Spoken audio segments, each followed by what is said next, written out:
Pancasila yang saya gali dan saya persembahkan kepada rakyat Indonesia, bahwa Pancasila itu adalah benar-benar satu dasar yang dinamis, satu dasar yang benar-benar dapat menghimpun segenap tenaga rakyat Indonesia, satu dasar yang benar-benar bisa mempersatukan rakyat.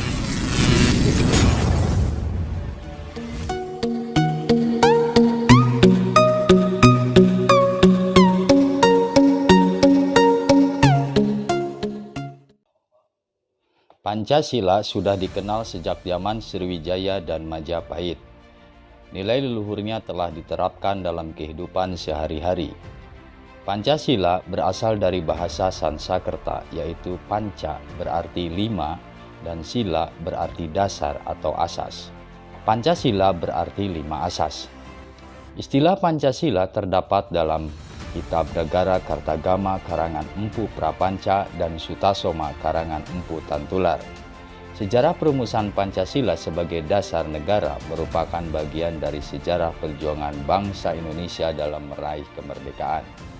Dalam periode penjajahan Barat, bangsa Indonesia terlibat dalam perjuangan fisik untuk mengusir penjajah.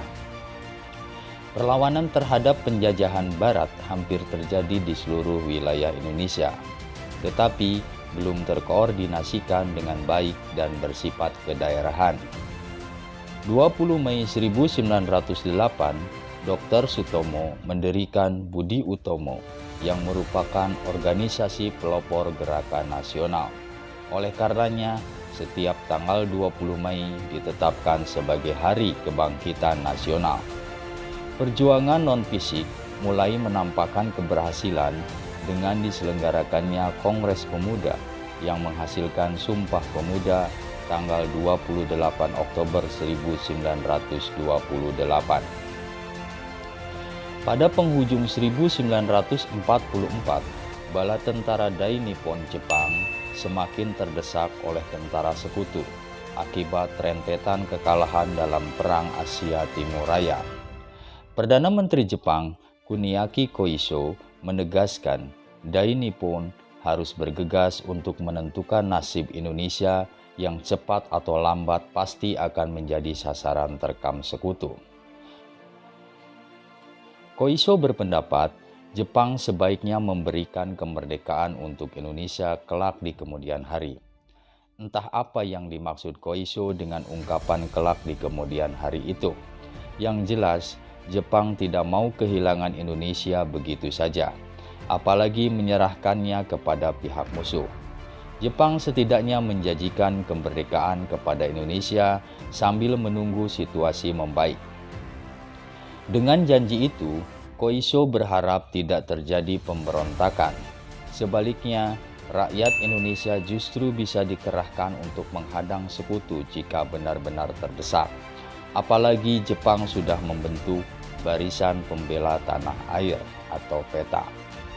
Sempat terjadi perdebatan atas usulan Koiso, kendati akhirnya diterima. Maka pada 1 Maret 1945, Kumakichi Harada selaku Jenderal Dai Nippon yang membawahi Jawa mengumumkan akan membentuk suatu badan baru dengan nama Dokuritsu Junbi Kosakai atau yang dikenal dengan nama Badan Penyelidik Usaha Persiapan Kemerdekaan Indonesia, disingkat BPUPKI. BPUPKI diketuai oleh Dr. KRT Rajiman Wedio Diningrat, beranggotakan 67 orang. BPUPKI dalam periode kinerjanya yang hanya beberapa bulan telah menggelar 2 kali sidang resmi, yaitu 29 Mei sampai 1 Juni dan 10 hingga 17 Juli 1945. Ada satu sidang lagi yang dilakukan kendati tidak resmi dan hanya diikuti beberapa anggota pada masa reses antara 2 Juni hingga 9 Juli 1945. BPUPKI menggelar sidang pertama tanggal 29 Mei hingga 1 Juni 1945 di Gedung Chuo Sangein di Jalan Pejambon 6, Jakarta. yang sekarang menjadi Gedung Pancasila.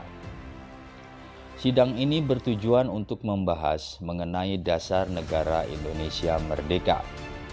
Setidaknya ada 12 anggota yang berpidato di sidang pertama. Salah satunya Muhammad Yamin. Ia memaparkan kelengkapan negara yang dibutuhkan Indonesia jika merdeka nanti. Disinilah Muhammad Yamin merumuskan 5 asas dasar negara, yaitu peri kebangsaan, peri kemanusiaan, peri ketuhanan, peri kerakyatan, dan kesejahteraan rakyat.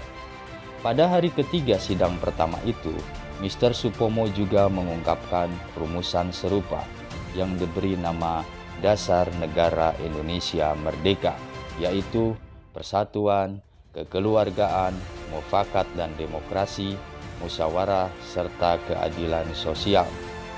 Di hari terakhir pada 1 Juni 1945, Soekarno memperkenalkan 5 sila yang terdiri dari kebangsaan Indonesia, internasionalisme dan peri kemanusiaan, mufakat atau demokrasi, kesejahteraan sosial, dan ketuhanan yang Maha Esa.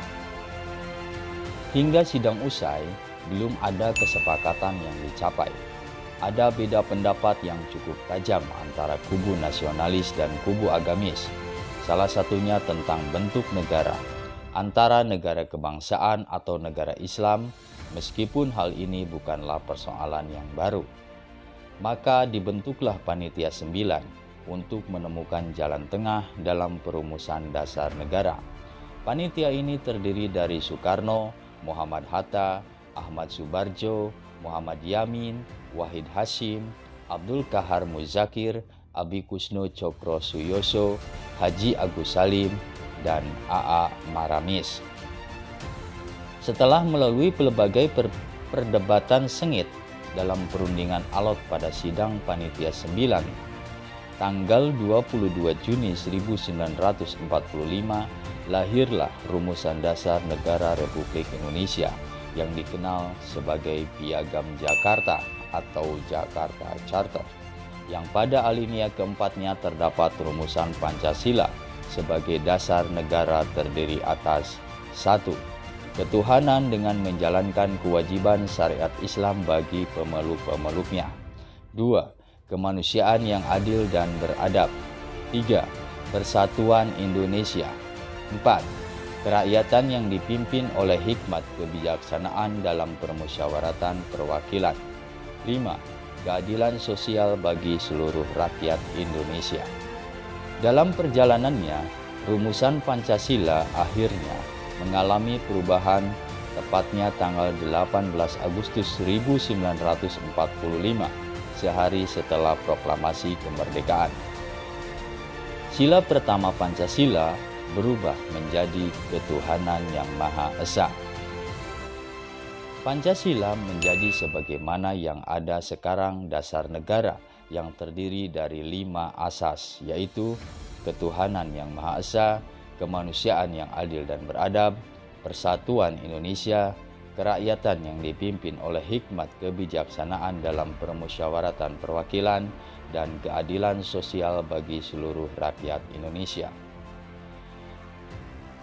Presiden Joko Widodo mengeluarkan keputusan Presiden nomor 24 tahun 2016 tentang hari lahir Pancasila, menetapkan tanggal 1 Juni 1945 sebagai hari lahir Pancasila.